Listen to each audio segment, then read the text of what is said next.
Hello students. Last programme तक हम लोगों ने वंस कॉम्प्लीमेंट टूस कॉम्प्लीमेंट किया था और 8 बिट एडिशंस किए थे, मल्टीप्लिकेशन डिवीजन किए थे, एक्सेट्रा एंड एक्सेट्रा। लेकिन आज हम एक नया प्रोग्राम करेंगे, वो है 16 बिट एडिशन। 8085 माइक्रो प्रोसेसर इस बात की प्रिविलेज देता है कि आप 16 बिट एडिशन कर सकते हैं, और ये एक ऐसा एडिशन है जिसमें एक्यूमुलेटर का यूज़ नहीं होता है। इसके लिए एक स्पेशल इंस्ट्रक्शन है डैड आरपी, और इसकी सहायता से, वैसे ये 1 बाइट इंस्ट्रक्शन है और इसकी सहायता से हम 16 बिट एडिशन करते हैं। दो 16 बिट नंबर्स का आपस में एडिशन करते हैं, और ये एडिशन जो परफॉर्म होता है वो आपका HL रजिस्टर के थ्रू परफॉर्म होता है। अब आपको पता होगा, जब मैंने जनरल पर्पज रजिस्टर्स के बारे में आपको बताया था तो मैंने कहा था कि 8085 में 6 जनरल पर्पज रजिस्टर्स हैं जिनको हम 3 रजिस्टर पेयर ग्रुप में कन्वर्ट कर सकते हैं। B stands for BC, D stands for D register pair and H stands for HL register pair। तो डैड रजिस्टर पेयर एक ऐसा इंस्ट्रक्शन है जिसके साथ हम 16 बिट एडिशन करते हैं। तो जो भी हम रजिस्टर पेयर चूज करते हैं, चाहे वो B हो चाहे D हो या H खुद भी हो सकता है, तो जो हायर बिट है रजिस्टर पेयर की वो H रजिस्टर के साथ जुड़ेगी और उसका जो भी रिजल्टेंट होगा वो H रजिस्टर में स्टोर हो जाएगा। इसी तरीके से रजिस्टर पेयर की लोअर 8 बिट जो है वो L रजिस्टर के साथ जुड़ेगी और उसका जो भी रिजल्टेंट होगा वो L रजिस्टर में स्टोर हो जाएगा। तो डैड रजिस्टर या 16 बिट एडिशन करने के लिए हमारे पास दो ऑप्शंस हैं। पहला कि एक कंटेंट हमारा HL रजिस्टर में होना चाहिए और दूसरा BC रजिस्टर पेयर या D रजिस्टर पेयर किसी में हो सकता है। तो हमने यहाँ पर जो प्रोग्राम लिखा है वो 2 16 बिट नंबर का एडिशन लिया है। यहाँ पे जो हमने नंबर चूज किए हैं वो 00FF और FF00, और इन दोनों नंबर्स को जब हम जोड़ देंगे तो हमारा जो रिजल्टेंट होगा वो FFFFH होगा। हाँ, इस बात का और ध्यान रखना है कि अगर हम इससे कोई बड़ा नंबर लेते हैं तो एक कैरी इनिशिएट होगा, क्योंकि FF के बाद जो नेक्स्ट डिजिट होगी वो सारे मतलब दोनों रजिस्टर्स में 00 हो जाएंगे resultant, and there will be a carry जिसको हमें कंसिडर करना पड़ेगा। तो अभी हम सिंपलेस्ट कॉन्सेप्ट पे चल रहे हैं। तो हमने एक कंटेंट को 00FF को H रजिस्टर में लोड किया यूजिंग LXI। जैसा आपको याद होगा कि एड्रेसिंग मोड्स में हमने आपको बताया था कि इमीडिएट एड्रेसिंग ऐसी प्रक्रिया है जिसके अंतर्गत हम 8 बिट और 16 बिट के डेटा को रजिस्टर या रजिस्टर पेयर में लोड कर सकते हैं। तो LXI की सहायता से हम पहला 16 बिट डेटा जो है वो HL रजिस्टर पेयर में और दूसरा 16 bit data BC register pair में लोड करते हैं। उसके बाद डैड B, मतलब B रजिस्टर के कंटेंट HL रजिस्टर के साथ जुड़ते हैं, और उसके बाद जो भी रिजल्टेंट होगा वो HL रजिस्टर में सुरक्षित होगा, और उसके बाद हम हॉल्ट करते हैं। तो this is how we can perform 16 bit addition. उसके बाद नेक्स्ट कैटेगरी आती है जिसमें हम मेमोरी लोकेशन से कंटेंट्स को सीधे ऐड करना चाहेंगे, और ये संख्या 10 भी हो सकती है, कुछ भी हो सकती है, वो आपके ऊपर डिपेंड करता है कि आप काउंटर क्या चूज करते हैं। अब यहाँ पर कुछ बातें आपको क्लियर कट बताना जरूरी है कि जो इनिशियल 3 इंस्ट्रक्शंस हैं XRA, LXIH 8000H और MBIC 0AH, इसको हम कहते हैं रजिस्टर इनिशियलाइजेशन। इसका मतलब क्या हुआ कि जैसे हम जब नई क्लास में प्रवेश करते हैं तो हम अपने होमवर्क को करने के लिए या कॉलेज वर्क को करने के लिए कुछ रजिस्टर्स परचेज करते हैं और उसके बाद उनका डिमार्केशन करते हैं, उसमें अपना नाम, सेक्शन और सब्जेक्ट का नाम लिखते हैं। उसी तरीके से जब आप बल्क डेटा हैंडलिंग के कॉन्सेप्ट पर जाते हैं तो उसी तरीके से हम इस तरह का रजिस्टर इनिशियलाइजेशन करते हैं। अब हमें जो टास्क मिला है उसके अंतर्गत हमें क्या करना है कि 10 मेमोरी लोकेशन के कंटेंट्स को आपस में जोड़ना है, और जो पहली मेमोरी लोकेशन जहां से डेटा स्टोरेज स्टार्ट हुआ है वो 8000H है। अब इसमें हम क्या करेंगे कि आपको जैसा पता है कि एडिशन जितने भी हम करते हैं वो with the help of accumulator करते हैं, अदर देन 16 बिट एडिशन जिसमें हमने अभी पढ़ा कि डेड रजिस्टर के साथ ही डेड इंस्ट्रक्शन जो है वो HL रजिस्टर के साथ ही उस तरह का एडिशन कर पाता है। तो हम सबसे पहले क्या करते हैं, एक्यूमुलेटर को क्लियर कर देते हैं, क्योंकि एक्यूमुलेटर ही वो प्लेस है जहां पर हमें डेटा को ऐड करना है। तो एक्यूमुलेटर को क्लियर करने से हमें क्या फायदा मिलेगा कि जो उसमें प्री ऑक्यूपाइड डेटा है वो ऐड नहीं होगा। उसके बाद हम इनडायरेक्ट एड्रेसिंग यूज करेंगे जिसमें हम HL रजिस्टर को as a memory pointer use कर रहे हैं, तो उसमें 8000H डाल देंगे। और हमें कितने मेमोरी लोकेशन का एडिशन करना है, 10 मेमोरी लोकेशन का एडिशन करना है। तो इस प्रक्रिया में हम सिंपली क्या कहते हैं, एक्यूमुलेटर को क्लियर करने के बाद मेमोरी को जोड़ते हैं एक्यूमुलेटर में। पहली बार जब जोड़ेंगे तो स्वाभाविक सी बात है, सिर्फ 8000 के कंटेंट को हम उसमें कॉपी कर रहे हैं ऐड करने के बजाय, क्योंकि एक्यूमुलेटर पहले से ही क्लियर है। तो हमने क्या किया, मेमोरी लोकेशन 8000H के कंटेंट को एक्यूमुलेटर में जोड़ा। उसके बाद मेमोरी पॉइंटर को एक बढ़ाया, क्योंकि अब हमें 8001 के कंटेंट को एक्यूमुलेटर में जोड़ना है। काउंटर को घटाया, क्योंकि एक मेमोरी लोकेशन का डेटा मैं ऐड कर चुका हूं, और चेक किया कि काउंटर 0 हुआ है कि नहीं। अगर काउंटर 0 नहीं है तो प्रक्रिया को रिपीट करना है। रिपीट कहां से हम करेंगे, फिर मेमोरी को ऐड करेंगे, क्योंकि मेमोरी पॉइंटर को हमने एक बढ़ा दिया है। और अगर हमारा काउंटर 0 हो जाता है तो प्रोग्राम टर्मिनेट हो जाएगा और HLT आ जाएगा। इसकी सहायता से हम कितने भी मेमोरी लोकेशन के कंटेंट्स को ऐड कर सकते हैं। अब 2-3 प्रिकॉशन यहाँ लेना बहुत जरूरी है कि आपका जो रिजल्टेंट है वो हमेशा एक्यूमुलेटर में रहेगा। तो किसी भी दशा में अगर आप सेफ्टी चाहते हैं कि आपका एक्यूमुलेटर का कंटेंट अगर FF से एक्सीड करता है, तो काउंटर जो कैरी जनरेट होगा उसको आप कहाँ कंसिडर करेंगे, तो आपको फिर एक ब्लैंक रजिस्टर लेना पड़ेगा, जिसको आप फिर कैरी फ्लैग की सहायता से चेक करेंगे कि अगर कैरी जनरेट होता है तो आपका वो कंटेंट एक बढ़ जाए। तो अभी सिंपल कॉन्सेप्ट में चल रहे हैं, अभी आपको सिंपल प्रोग्रामिंग के बारे में बता रहे हैं। नेक्स्ट प्रोग्रामिंग है हमारी, जिसमें हम क्या कर रहे हैं कि 10 मेमोरी लोकेशंस के कंटेंट्स को क्लियर कर दे रहे हैं। मतलब 8000 से लेके 8009 तक के कंटेंट्स को हम जीरो कर देंगे, और उसके लिए हम प्रोग्राम लिख रहे हैं। तो स्वाभाविक सी बात है, पिछली बार हम एडिशन कर रहे थे, तो देखिए पहली 3 लाइनें इनिशियलाइजेशन बिल्कुल ठीक है, हमने एक्यूमुलेटर को क्लियर किया। उसके बाद मेमोरी पॉइंटर बनाया और काउंटर रखा 0A, क्योंकि 10 मेमोरी लोकेशंस हैं।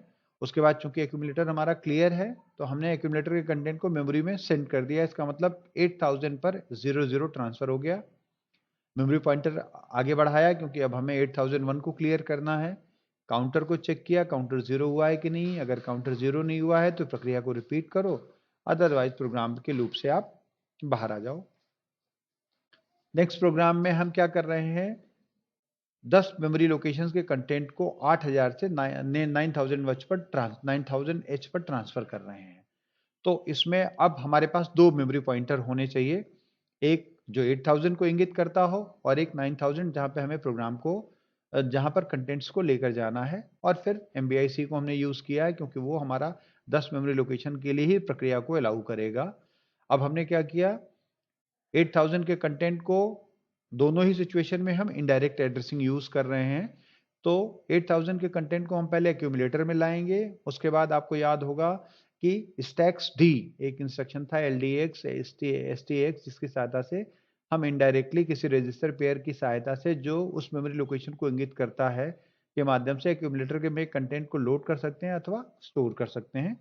तो हमने क्या किया, मेमोरी से एक्यूमुलेटर में कंटेंट को लेके आए, मतलब 8000 का कंटेंट एक्यूमुलेटर में आ गया। अब एक्यूमुलेटर के कंटेंट को 9000H पे ट्रांसफर करना है, तो उसके लिए हमने स्टैक्स डी यूज किया। क्योंकि दो मेमोरी पॉइंटर हैं तो INXH INXD बढ़ाया, ताकि वो अगली मेमोरी लोकेशन को इंगित करने लग जाए। उसके बाद DCRC काउंटर को घटाया, क्योंकि ये प्रक्रिया हमें 10 बार करनी है। चेक किया कि काउंटर 0 हुआ है कि नहीं, और अगर काउंटर 0 हो गया है तो प्रोग्राम को रोक देना है, अन्यथा प्रक्रिया को रिपीट करना है। इसके बाद अब हम क्या कर रहे हैं, एक्सचेंज कर रहे हैं। अभी तक पिछले में हम क्या कर रहे थे, 8000 मेमोरी लोकेशन के कंटेंट को 9000 पर ले जा रहे हैं, लेकिन अब हम क्या कर रहे हैं, 8000 और 9000 के कंटेंट को आपस में एक्सचेंज कर रहे हैं। आपको याद होगा जब मैंने एड्रेसिंग मोड्स में डेटा ट्रांसफर इंस्ट्रक्शंस के बारे में बताया था, तो उस समय मैंने आपको से कहा था कि बेसिकली हम क्या करते हैं, डेटा ट्रांसफर में डेटा को कॉपी करते हैं। तो स्वाभाविक सी बात है कि अगर हमें 8000 के कंटेंट को 9000 में ट्रांसफर करना है, तो उससे पहले 9000 के कंटेंट को सेव कर लेना है, अन्यथा क्या होगा, वो ओवरराइट हो जाएगा और हम इस तरीके से डेटा को लूज कर जाएंगे। तो दो मेमोरी पॉइंटर हमने बनाए, 8000H LXIH की सहायता से, LXID 9000 और फिर काउंटर बनाया 0A, क्योंकि 10 मेमोरी लोकेशन के कंटेंट को हमें आपस में एक्सचेंज करना है। अब सबसे पहले मूव मेमोरी टू एक्यूमुलेटर की सहायता से हम 8008 के कंटेंट को एक्यूमुलेटर में लेके आए। अब इस डेटा को मुझे सुरक्षित करना है, तो मैंने क्या किया, मेरे पास अब एक बी ही रजिस्टर बचा हुआ है जो अभी मुझे यूज के लिए उपलब्ध है। तो मैंने क्या किया, एक्यूमुलेटर के कंटेंट को बी रजिस्टर में ट्रांसफर कर दिया। इस तरीके से मैंने 8000 के कंटेंट को बी रजिस्टर में सेव कर दिया। अब उसके बाद हमने क्या किया, LDAX D किया, मतलब load in accumulator indirectly with the content of that memory location whose address is pointed out by the DE register pair. तो DE register pair किस मेमोरी लोकेशन को इंगित कर रहा है? आपके 9000 मेमोरी लोकेशन को। अब 9000 का कंटेंट हमारे एक्यूमुलेटर में आ गया। उसके बाद हमने क्या किया, उसी कंटेंट को सीधे मेमोरी में ट्रांसफर कर दिया, क्योंकि अभी भी मेमोरी पॉइंटर हमारा 8000H पर है। इस प्रकार 9000 का कंटेंट हम 8000 पर भेजने में सक्षम हो गए। अब हमें क्या करना है, जो बी रजिस्टर में कंटेंट है उसको 8000 पर 9000 पे ट्रांसफर करना है। तो हमने क्या किया, बी रजिस्टर से उसको एक्यूमुलेटर में लेके आए और उसके बाद हमने स्टैक्स डी किया। इसका मतलब एक्यूमुलेटर का कंटेंट कहाँ चल सुरक्षित हो गया, 9000 मेमोरी लोकेशन पे। इसका मतलब मूव M2A से लेके स्टैक्स डी तक की प्रक्रिया में हम दोनों कंटेंट्स को आपस में एक्सचेंज कर ले जा रहे हैं। उसके बाद हमने मेमोरी पॉइंटर को एक बढ़ाया NXH दोनों मेमोरी लोकेशंस के, और उसके बाद काउंटर को चेक किया, काउंटर 0 हुआ है कि नहीं, और अगर काउंटर 0 हो गया तो प्रक्रिया रुक जाएगी, अन्यथा रिपीटिशन करेंगे कहाँ से, मूव M2A। अच्छा, एक बात और बहुत ध्यान देने की है कि जब भी हम प्रोग्रामिंग में जंप लोकेशंस को यूज करेंगे तो उस समय हमें इस बात का ध्यान रखना है कि जो हमारे जंप लोकेशंस का एड्रेस है वो प्रॉपरली एंटर्ड हो, अदरवाइज एक रॉन्ग लेबल जो है वो प्रोग्राम की पूरी मीनिंग को बदल देगा। इसी कैटेगरी में जो सबसे अंतिम इंस्ट्रक्शन प्रोग्राम आज के लिए हमने चूज किया है, वो चूज किया है कि हमारा जो कंटेंट है, कितने कंटेंट हैं ये भी मुझे नहीं पता, मेरे कंटेंट्स कहाँ से सुरक्षित हैं, कहाँ पे रखे हुए हैं वो तो क्लियर है 9000H से, और जो लेंथ ऑफ द स्ट्रिंग है, मतलब जो हमारा काउंटर है या कितने मेमोरी लोकेशंस को हमें आपस में स्कैन करके हाईएस्ट नंबर पता करना है, वो 9000H पर है। तो ये प्रोग्रामिंग की स्किल्स हैं, धीमे धीमे जब आप आगे बढ़ते हैं तो इन चीज़ों को पकड़ते हैं। तो अभी मेरा काउंटर 9000 पे H पे है और मेरे कंटेंट जो है वो 9001H से सुरक्षित हैं, और मुझे क्या करना है, हाईएस्ट नंबर पता करना है इस number of group of numbers में। तो सबसे पहले मैंने मेमोरी पॉइंटर बनाया LXIH 9000H। उसके बाद जैसा मैंने बताया कि 9000 पे मेरा काउंटर रखा है, तो मैंने मूव M2C किया, उसको वहां बढ़ा दिया। उसके बाद अब मुझे 9000H पर 9001H पर चलना है, तो मैंने सबसे पहले INXH किया ताकि मेमोरी पॉइंटर एक बढ़ जाए। उसके बाद उस कंटेंट को कहाँ लेकर आऊंगा मैं, एक्यूमुलेटर में, क्योंकि मुझे कंपैरिजन करने के लिए एक कंटेंट मेरा एक्यूमुलेटर में होना चाहिए।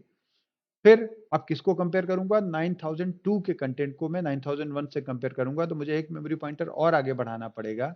उसके बाद अब मैं कंपेयर मेमोरी सीधे इंस्ट्रक्शन एग्जीक्यूट कर सकता हूं। तो कंपेयर मेमोरी का मतलब हुआ कि 9002 के कंटेंट 9001 के साथ कंपेयर हुए। आपको याद होगा जब हम कंपैरिजन इंस्ट्रक्शंस पढ़ रहे थे तब हमने कहा था कि जब हम दो नंबर्स को कंपेयर करते हैं तो माइक्रो प्रोसेसर ऑटोमेटिकली 3 ऑपरेशंस करता है। पहला कि अगर एक्यूमुलेटर का कंटेंट मेमोरी के कंटेंट से बड़ा है तो कोई दिक्कत नहीं, वो आगे बढ़ जाएगा। इसका मतलब क्या हुआ कि कैरी फ्लैग रीसेट हो जाएगा। और अगर एक्यूमुलेटर का कंटेंट मेमोरी के कंटेंट से छोटा है तो कैरी फ्लैग सेट हो जाएगा, ये इंडिकेट करने के लिए कि मेमोरी का कंटेंट एक्यूमुलेटर के कंटेंट से बड़ा है। और अगर दोनों बराबर हैं तो जीरो फ्लैग सेट हो जाएगा। तो अब जब हम कंपेयर मेमोरी करते हैं और उसके बाद चेक करते हैं jump if no carry, jump if no carry का मतलब क्या हुआ, एक्यूमुलेटर का कंटेंट बड़ा है और हम हाईएस्ट नंबर ही पता करने के लिए चल रहे हैं। लेकिन अगर जंप इफ नो कैरी की जगह कैरी आता है, इसका मतलब क्या हुआ कि मेमोरी का कंटेंट जो है वो एक्यूमुलेटर के कंटेंट से बड़ा है और हमने जो प्रोग्राम लिखना है वो हाईएस्ट नंबर के लिए लिखना है। तो फिर हमें क्या करना पड़ेगा, मेमोरी के उस कंटेंट को एक्यूमुलेटर में ट्रांसफर करना पड़ेगा, क्योंकि हम दो नंबर को कंपेयर करने के बाद हाईएस्ट को रिटेन करेंगे और लोएस्ट को छोड़ते जाएंगे। उसके बाद फिर काउंटर को हमने घटाया, ये इंडिकेट करने के लिए कि हम एक दो मेमोरी लोकेशन को आपस में कंपेयर कर चुके हैं।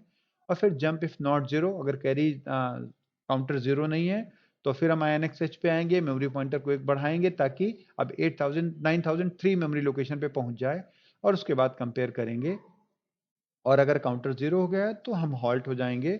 यहाँ पर एक सिंपल चेंज अगर आप कर देंगे तो इसी प्रोग्राम से हम लोएस्ट नंबर पता कर सकते हैं। जहाँ पे आपने JNC किया है, JNC XX, उसकी जगह आप JC कर देते हैं तो यही प्रोग्राम जो है आपका लोएस्ट नंबर के लिए अलाउड हो जाएगा। And this is how we can perform programming for finding out highest and lowest number in a string of numbers stored somewhere in memory location। तो आज के लिए बच्चों इतना ही। प्रोग्रामिंग के बारे में एक बात और मैं कैटेगोरिकली क्लियर करना चाहूंगा कि प्रोग्रामिंग एक ऐसी स्किल है जिसमें आपको अपना बेसिक माइंड अप्लाई करना है कि अगर मैं किसी चीज़ को कर रहा हूँ तो कैसे करूँगा?